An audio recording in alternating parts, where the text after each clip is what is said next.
All right. Well, thank you very much to our panelists.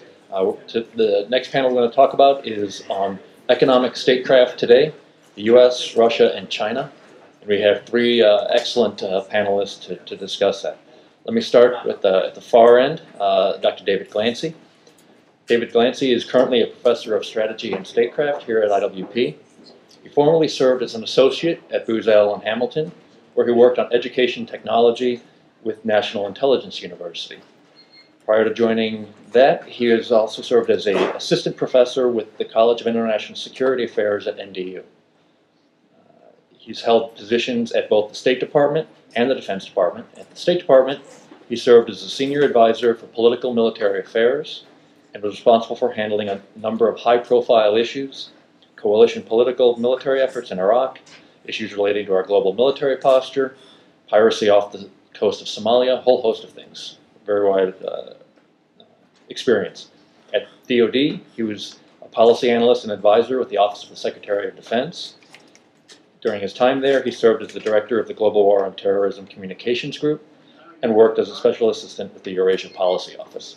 He holds a PhD and an MA from the Fletcher School. He's also got an MBA from the University of Chicago. He didn't mention this in his bio because he knows better, but he also has a great deal of misfortune in his life. He's had the misfortune of knowing me for now 20 years. Now this is the third place who forgot to yeah. the other, so this is, one of us follows the other, I've noticed exactly, that, yeah. So I guess nobody else, anyway, there's a joke there somewhere. Neither one of us would admit that we're old enough to know each other for 20 years.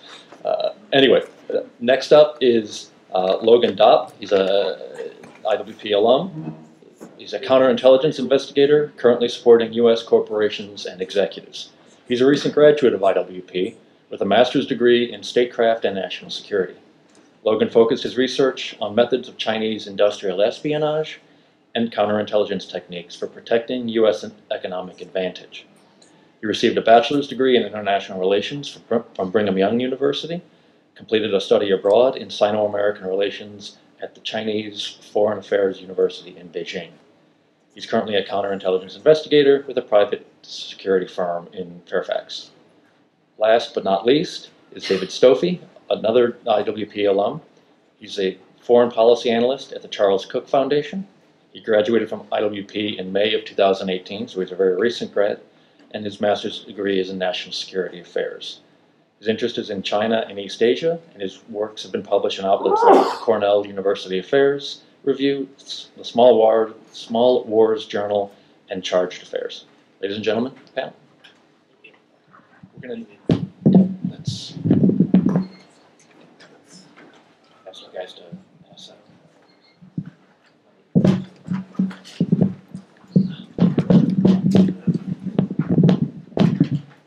Okay, hopefully that works. Thank you very much, Dean Marlowe. It's so nice to have Dean Marlowe here with us. I have to say, it's been a great addition to the school. Thank you for being here today. I'm going to talk a little bit about sort of an overview of what economic statecraft is, what some of the challenges are, how the U.S. and a little bit about Russia and a little bit about how the Chinese government are using economic statecraft, and then Logan and David are going to get into sort of specific cases and instances related to China. And we hope to have a good amount of time so that folks can ask some questions on this topic.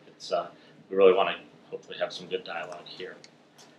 Economic statecraft is the use of economic tools along with other instruments of statecraft to achieve foreign policy goals or to enhance your economy. It can be thought of kind of along a spectrum from cooperation, ways to enhance and increase partnerships and alliances, all the way to conflict and, on the far side, economic warfare. We're in kind of a challenging environment now. We have the rise of additional states that have wealth and influence and are able to use their wealth and aid and assistance to kind of counteract some of the goals of the U.S. and our allies.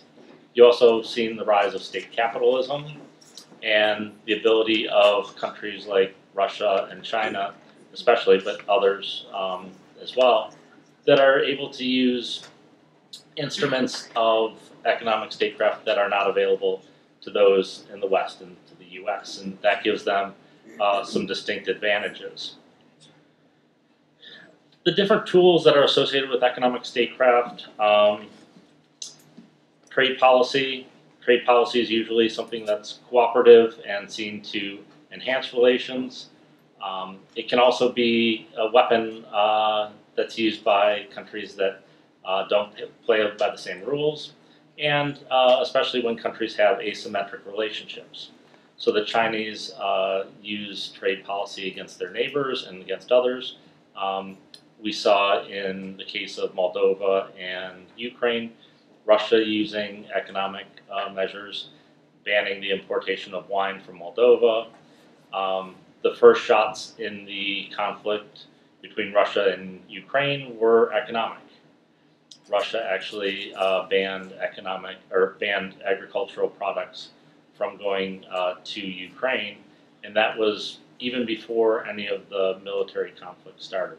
And that had a destabilizing, disruptive effect on the economy of Ukraine. If you're a farmer in Ukraine, your produce is perishable. You have a main market that's Russia.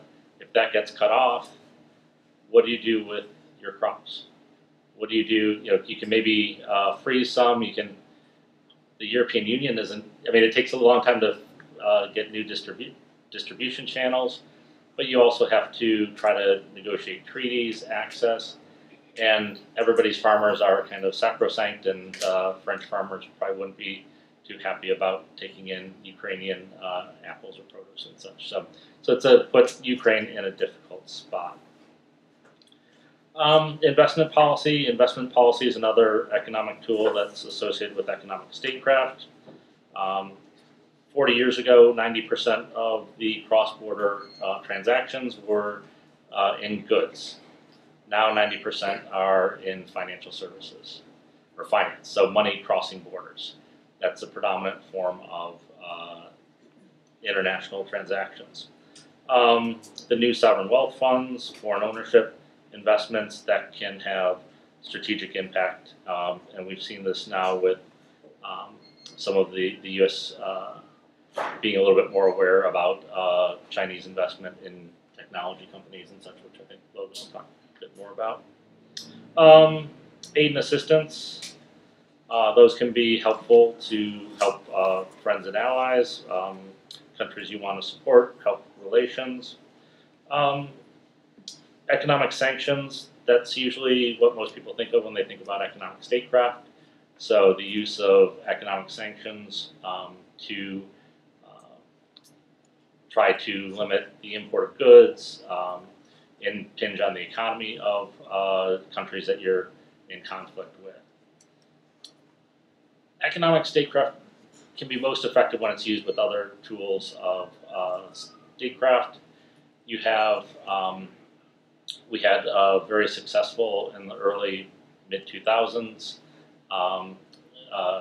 measures against North Korea to track down their illicit activities. This took intelligence, financial networks, the law enforcement. So the North Koreans were involved in a whole bunch of illicit activities.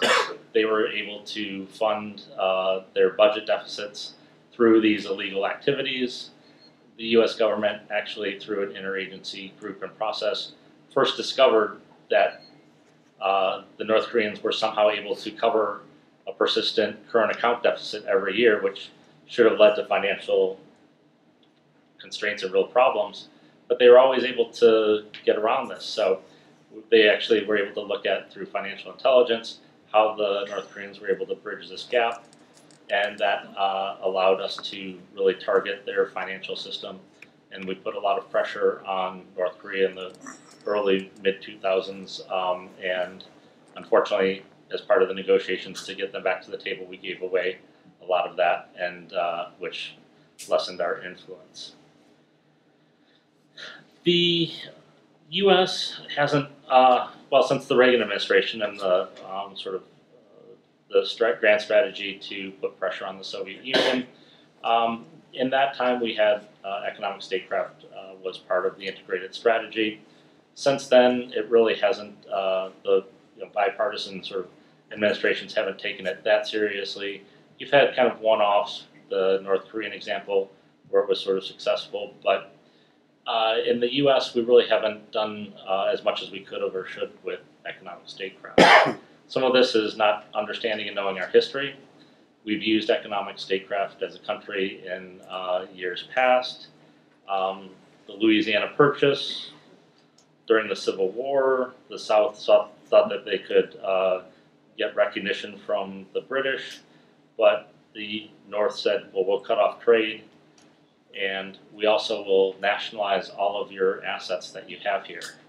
And the British were quite large investors at that time, and so that was a trump card that helped prevent the British from recognizing the South. The Lend-Lease program going into World War II, the Marshall Plan, the Coordination Committee, COCOM, to keep technology from going to the Soviet Union. Those are all historic examples of the U.S. using economic statecraft. Energy and commodities, also one of the economic tools, and also cyber. If cyber is related to, sponsored by a state and has an economic component to it. The U.S., as I said, is kind of at a disadvantage. We don't have some of the tools, some of the resources that Russia and China have to use economic statecraft. We also have a tradition of economic small L liberalism, laissez-faire, business is business, government shouldn't interfere. I support that to a great deal, but I also think there's ways that the U.S. government can do more in this area and without kind of crossing over into kind of some of the interfering in business much. The Russians have their oil wealth, everything from the sort of the reserves, drilling, production, transportation, refining. That whole complex that they've controlled for decades has given them a vast network that they can use for influence and also a great deal of wealth. They use this, the pipelines, to control the flow of energy resources out of Central Asia and the Caspian. They use this to influence policies in Europe.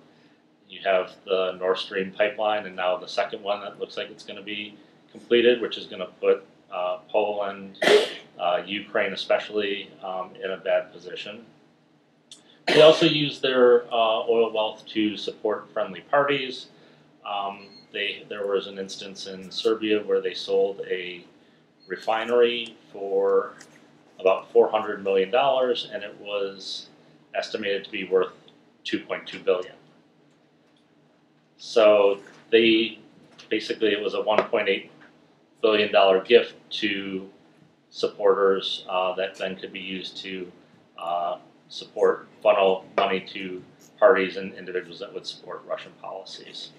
There was an instance in the Czech Republic where you had Russian-backed firm building a storage facility, a fuel storage facility. A similar complex was built in Germany for $40 million. How much do you think the one in the Czech Republic cost? It should have been 40 million or less, probably less, because labor would be cheaper in the Czech Republic. $80 million. So that was a $40 million profit windfall to friends of the Russian government. Those are just two examples. The Chinese have even more strength in the economic statecraft arena. Never before has a country or an entity government controlled such vast wealth. Most of all of the major corporations are state-owned enterprises. They don't have to earn profits. They can do the bidding and go to places where the government has interests. And that puts Western companies, American companies at a distinct disadvantage. So that's just kind of an introduction overview. I'll let Logan continue and then look forward to your questions and the discussion here in a few minutes. Yeah, sorry.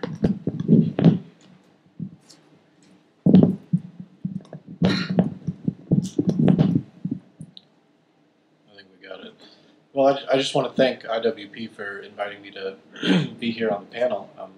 I'm extremely grateful for the opportunity that I had to study at IWP and have professors like Dr. Glancy talk about economic statecraft. And it's really because of IWP that I was even introduced to the world of counterintelligence and economic espionage, which is where I work in the private sector now.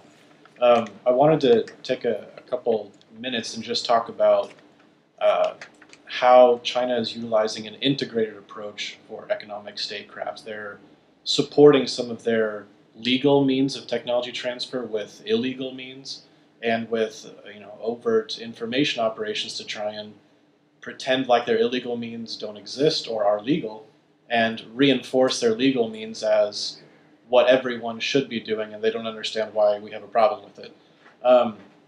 So to start, the Chinese Communist Party rules the Chinese government, and they think in strategic periods of time. So they'll identify technologies or development plans, and they're typically in 5-year increments. So I think currently we're on the 13th 5-year plan, where they identify in great detail specific pieces of technology they need to advance China's economic stance in the world. They use these development plans to outline funding, much like we do in the United States, where we have, the DoD will put out a request for private sector to propose technologies they can build, and then DARPA will fund it.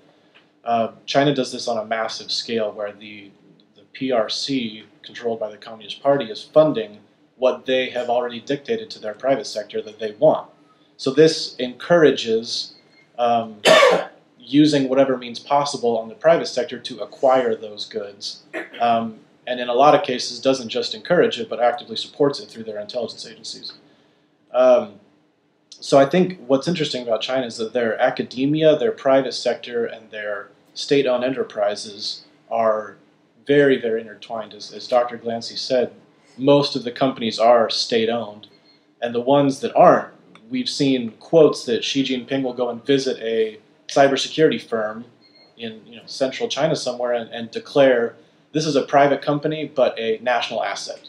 So they don't have any qualms about utilizing the private sector for national means at any moment in time. So some of the response from companies like Huawei, which are ostensibly private corporations, to be, hey, we're a private board, that's just completely false. There's members of their board that are tied into the PRC, to the military, and to think that a private company in China the size of Huawei or Tencent or something like that would not at least follow what the government says is just ridiculous. So I want to talk about a couple specific of their development programs that they've had implemented and what that kind of means for United States corporations and U.S. economic statecraft, because even though in the United States we have a laissez-faire attitude towards the market, the government still needs to play a role, and it's on the onus of some private sector companies to understand the threat and implement sound practices in their own businesses. So the first program is called the 863 project, which comes from 1986, March 863, when the program was established, and this program identified specific high technology items that they wanted to acquire, and then it allocated funding for it. And I think the FBI has released to private sector memos that any company that's receiving funding from the 863 program should be considered tied in with Chinese espionage, because it happens so repeatedly. The next one is the Made in China 2025 initiative.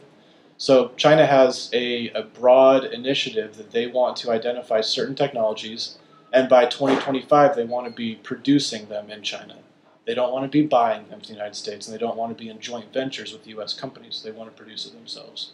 In order to do that, they need a base of scientists or people that understand those technologies and can produce them themselves. So I want to read you a quote, actually, of a case that my firm had been working on. This is an individual that worked for a U.S. chemicals corporation, a company that was identified in the Made in China 2025 program as a technology they wanted. He left the U.S. corporation and moved to Shanghai and set up the same company. So his quote was that he recommended and vigorously introduced to Donghua University backbone scientific research personnel who had foreign company experience in the company he previously worked in.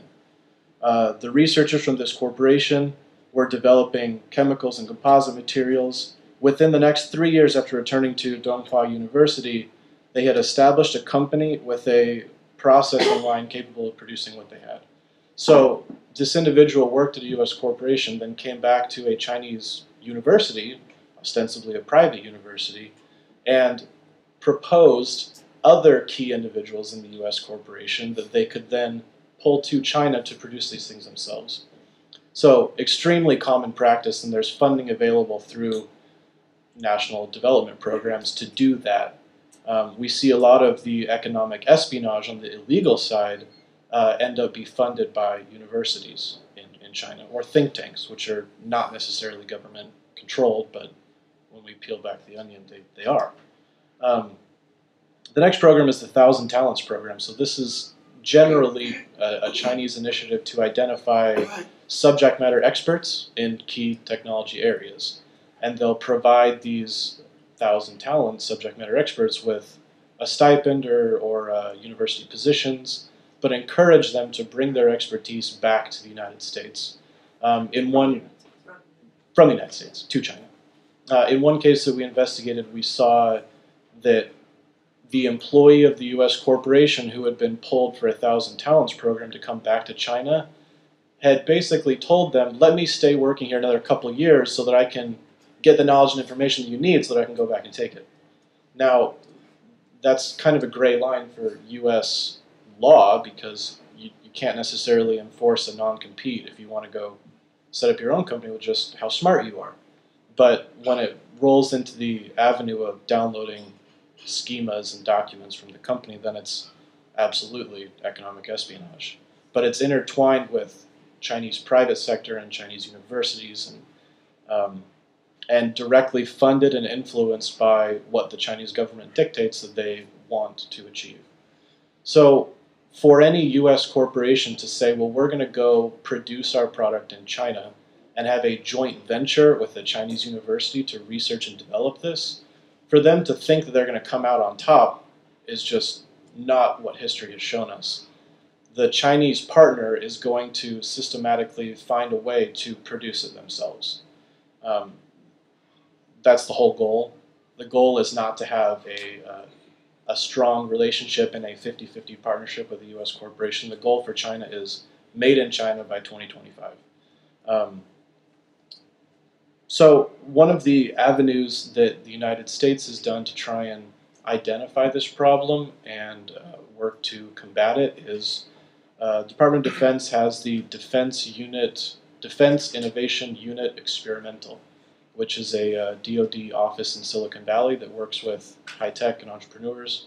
And they produced a report that identifies the strategies of Chinese technology transfer. In the United States, the term we use is technology transfer for the overall approach, but I think in France they call it technology looting, which I think is a much better definition of what this is.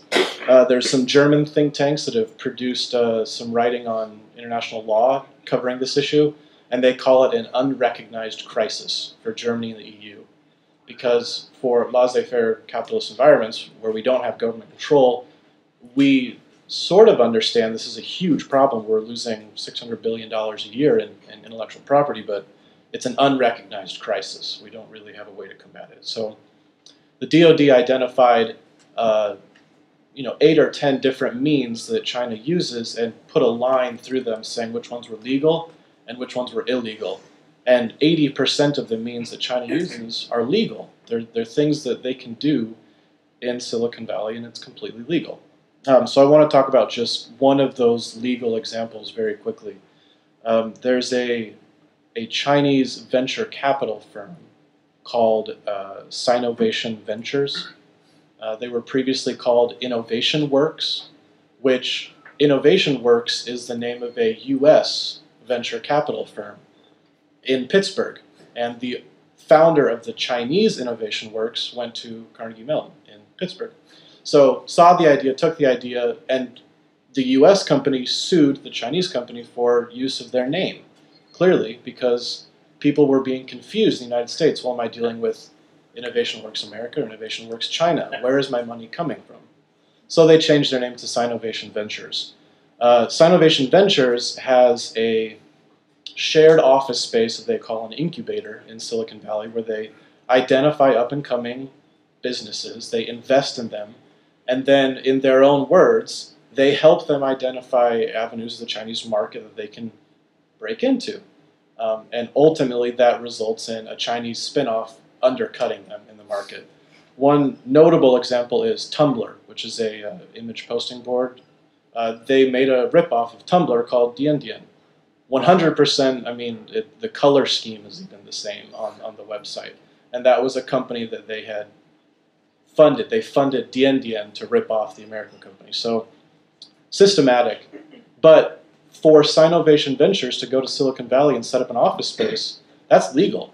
They can do that. And the real trouble is they invest in companies that are dual-use goods, that have use for private sector, but also for drone technology or AI technology.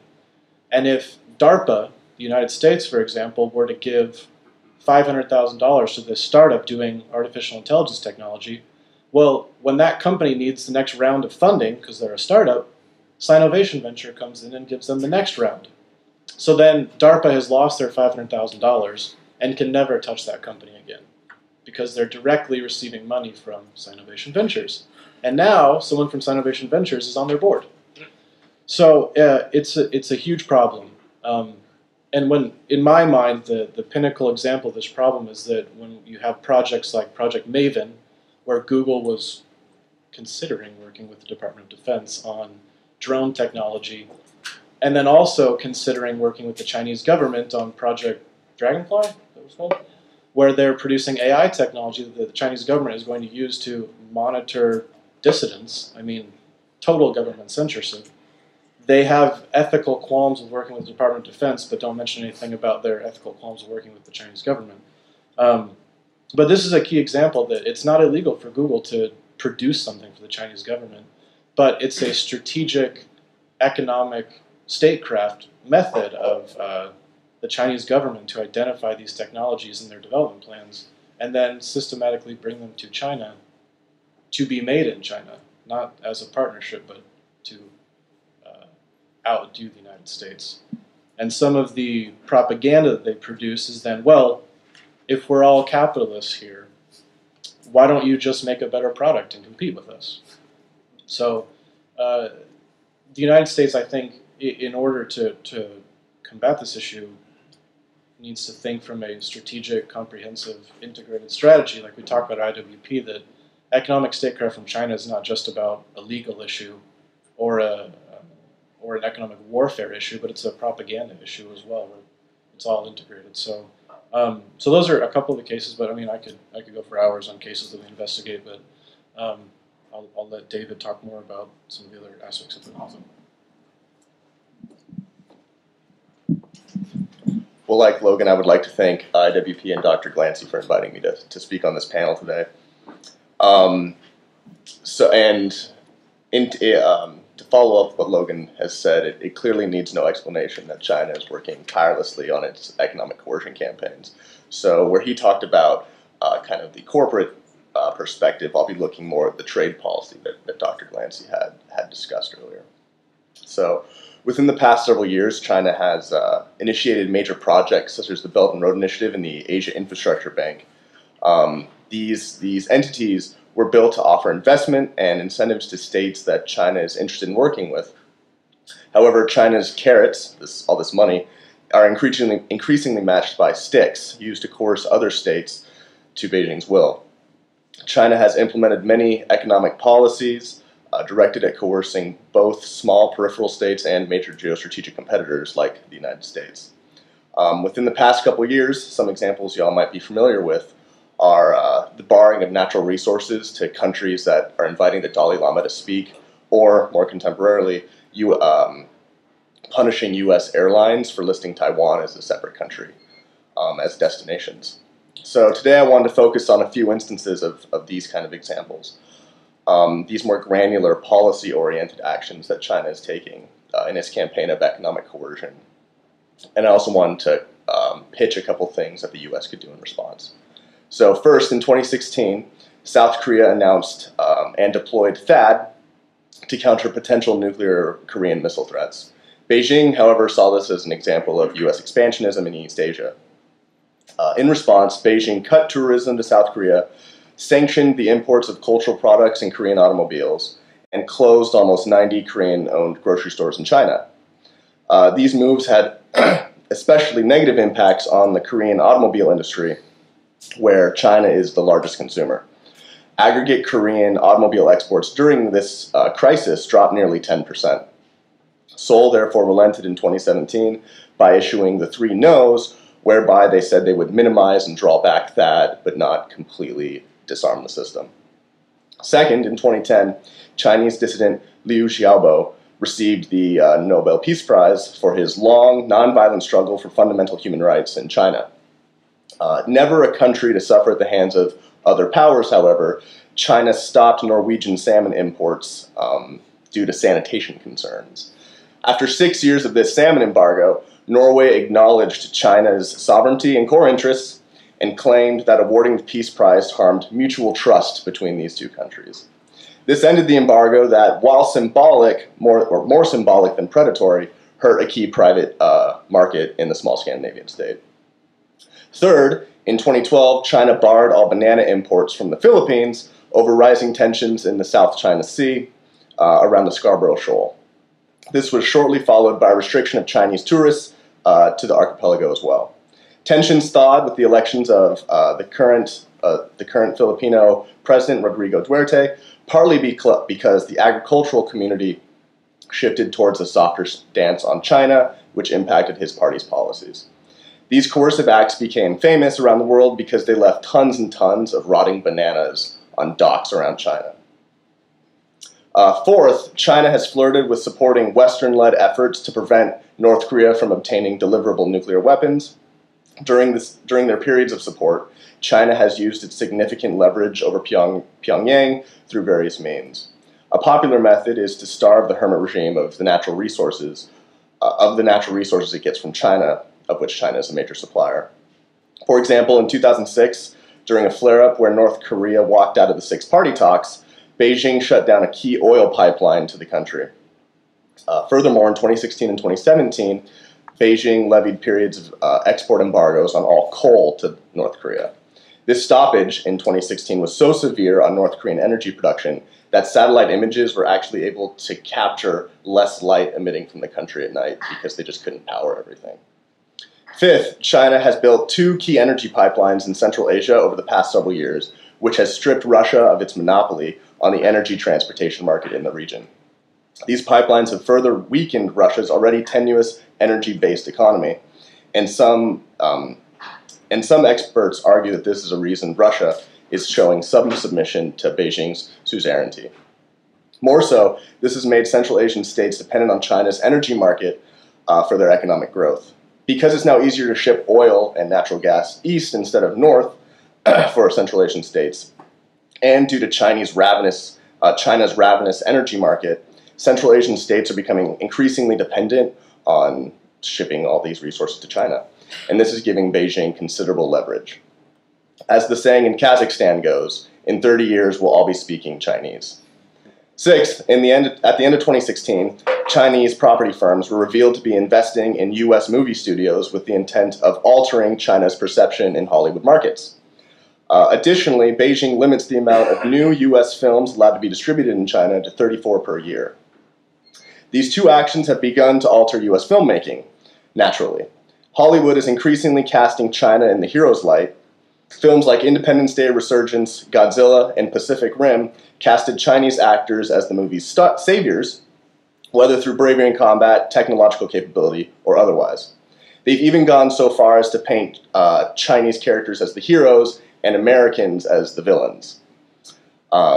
This is obviously a big issue, and this goes to show that Chinese economic statecraft can cross the globe and even influence U.S. culture.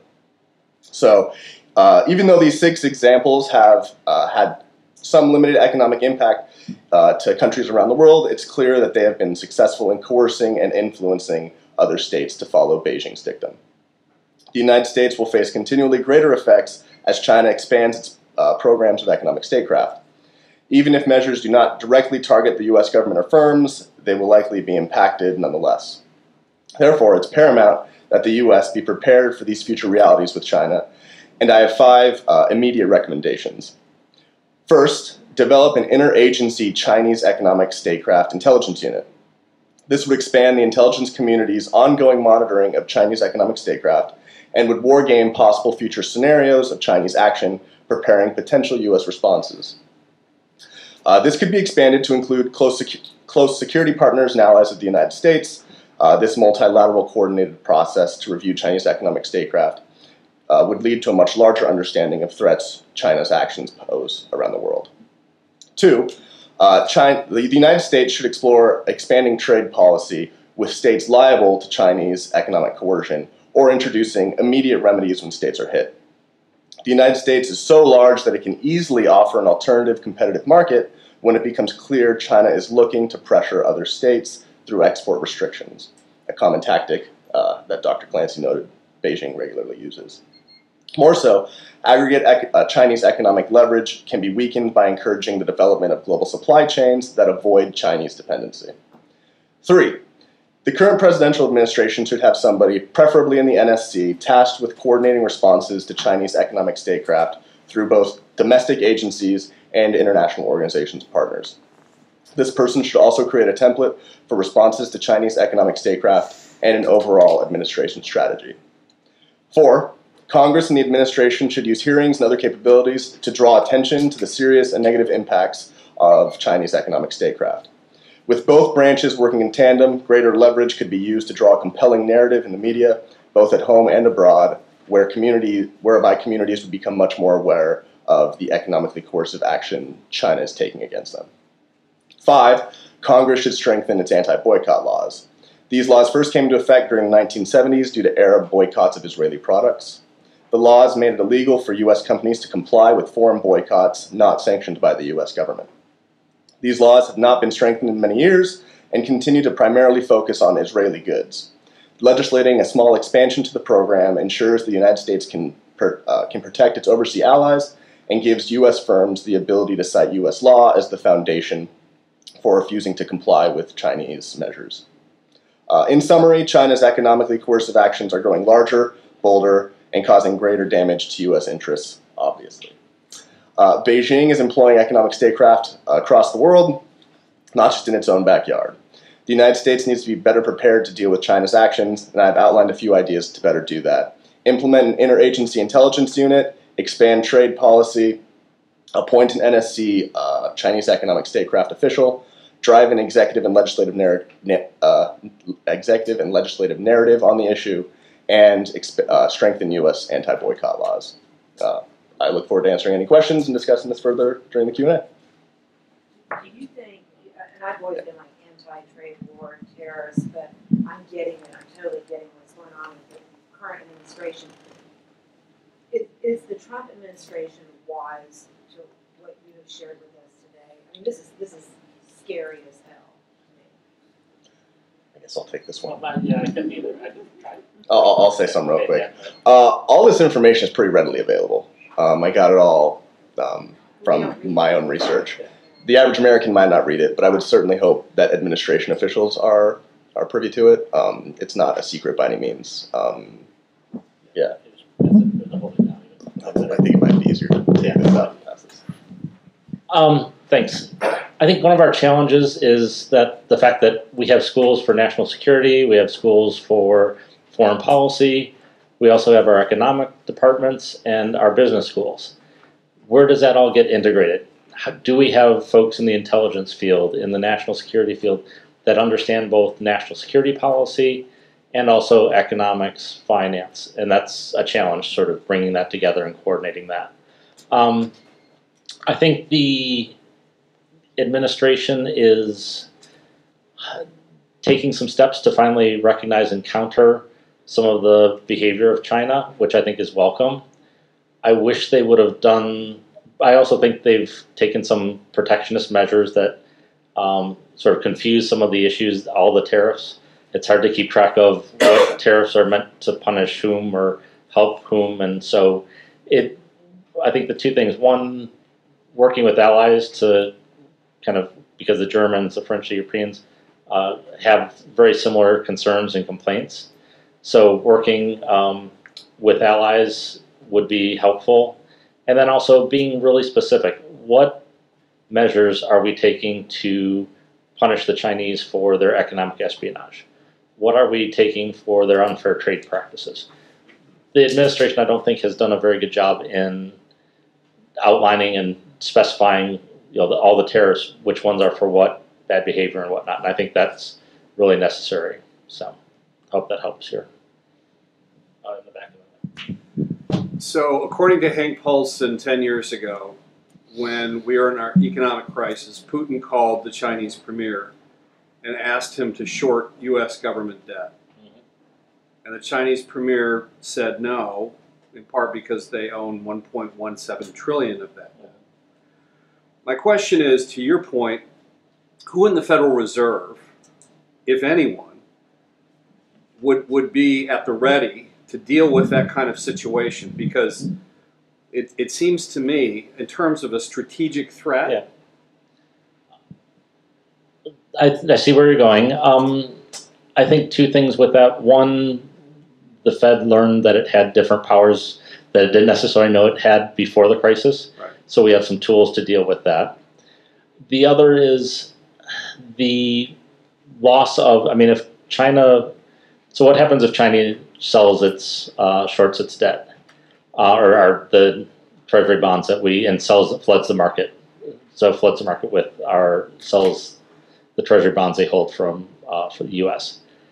The value of those would go down a great deal, so they'd lose half their value or so. So China's reserves would go down a great deal. It might cause disruptions and problems in our market, which they need to sell their goods to keep their economy moving. So it's not inconceivable, but it would have to be kind of a real conflict situation with China. And I think we need to think about those, because we need to think about worst case scenarios and the catastrophic instances that could happen. I'd be more concerned about an integrated disruption campaign where they threaten to sell some, use information warfare, limited cyber. So trying to cause panic and disruption in our economy without having to sell all of that. So I think that's the greater challenge, is sort of omnidirectional, full, sort of unlimited warfare that some of their generals have written about even 10 years ago, that have an economic, information, deception, small military component to try to disrupt our markets along with cyber and stuff. So I think that's the greater concern. I think we have tools probably to deal with buying back debt and stuff if we needed to. So you think the Fed would have authority to step in? I think they probably, from some of the lessons learned from the 2007-2008 crisis, that the Fed figured out it had powers that it didn't necessarily know it had in the past, that would be beneficial for a future scenario like that. Hi, I'm really enjoyed this. I should preface my question. I think it's to Logan. Could you speak up Oh, or have the use the mic? I've got a John. No, the people in the back should. Well, my question, I got to preface it by saying that what I do in life, I'm an global investment banker. And my job in life is I've been financing 17 governments around the world for 48 years. And I also was on the board of Prudential Venture Capital. Spent a few years at Citicorp Venture Capital. Some of you probably have been there on Park Avenue. The first thing you mentioned, the first Chinese company you mentioned was Tencent. Now let me get it straight. In your opinion, is Tencent the largest Chinese company? No, I don't think so. Who's bigger? Alibaba. No, you're wrong. Way wrong.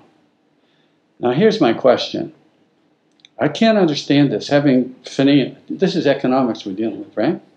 What I can't understand is having spent my whole life doing this stuff.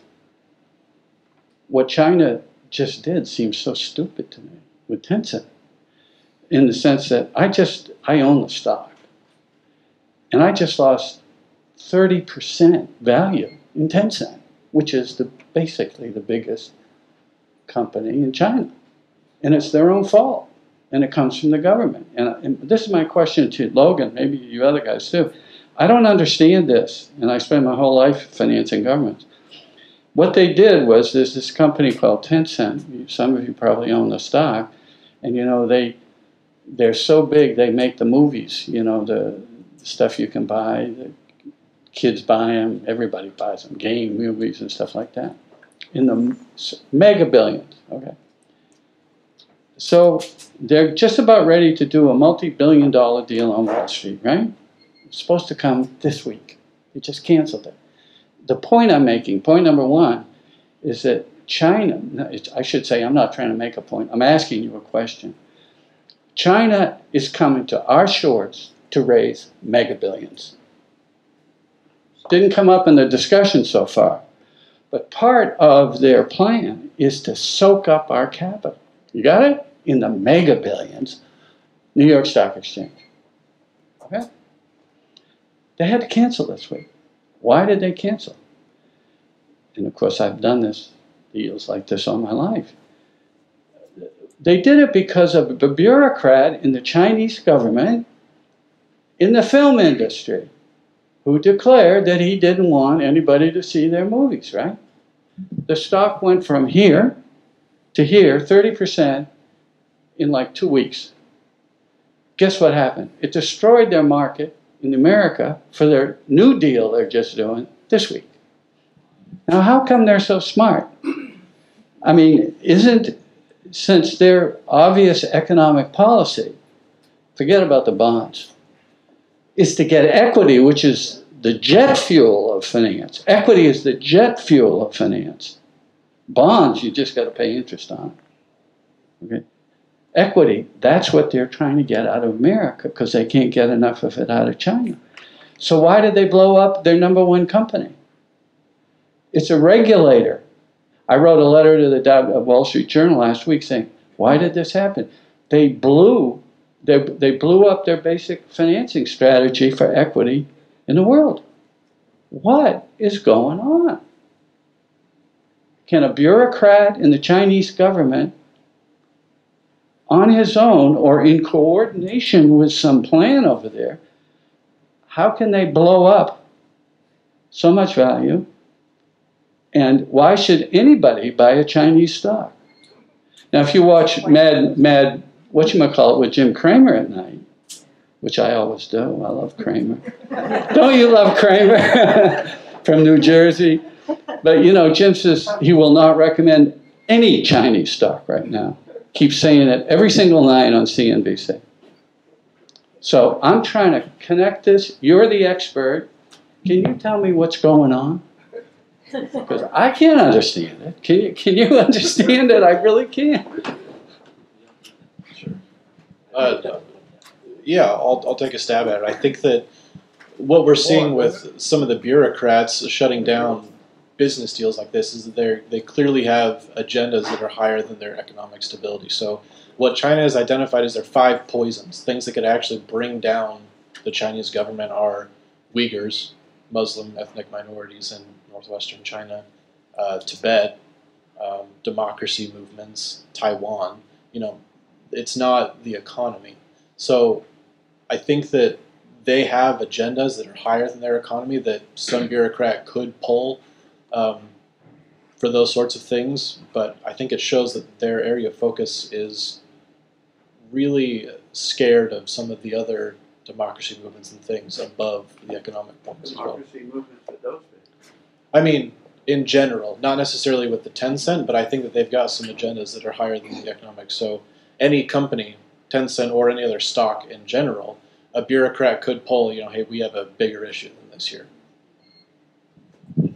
I think it's also one of the weaknesses of their state capitalist system. So do I. When you have people getting positions based on party rank, you saw in Venezuela they're